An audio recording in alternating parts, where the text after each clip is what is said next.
தமிழ் சினிமாவுக்கு வந்த சோதனையா என்னன்னே தெரிலங்க. நிஜமாலுமே சொல்றேங்க. எழில்லாம் அருமையான டைரக்டருங்க. எழில் பாத்தீங்கன்னா ஹியூமரா படம் எடுக்கிறதுல எழில் பயங்கர கெட்டிக்காரருங்க. அதுல வேணா கேரண்டியா சொல்ல. இதுக்கு முன்னாடி அவர் பண்ண படங்கள் எல்லாமே பாத்தீங்கன்னா ஹியூமரா நல்ல வெயிட்டேஜா இருக்குங்க. இந்த படத்தை ஏன் எடுத்தாருன்னு உண்மையாலுமே தெரிலங்க. படத்துல ஒண்ணுமே இல்லைங்க. நையா பைசாக்கு பிரயோஜனம் இல்லாத ஒரு படத்தை எடுத்து வச்சுட்டு அதை எனக்கு ஒரு ஒரு ஒரு ஒரு டைரக்டரை நம்ம ரொம்ப ஒஸ்டா பேசக்கூடாது, ஓகே தான். ஆனா இந்த படத்துல கதையும் இல்லை, திரைக்கதையும் இல்லை, ஒரு நகைச்சுவைக்கான விஷயங்களும் இல்லை, அந்த நகைச்சுவை எடுபடவும் இல்லை. விமல் இருக்காரு, புகழ் இருக்காரு, எழில் இருக்காருன்னு நினைச்சு போனா இங்க எதுவுமே இல்லைங்க.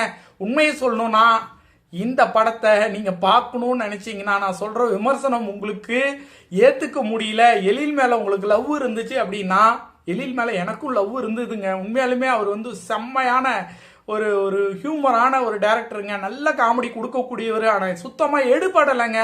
ஓப்பனப்பா சொல்றேங்க. ஏன் இந்த படத்தை எடுத்தாங்கன்னு நிஜமா தெரியல.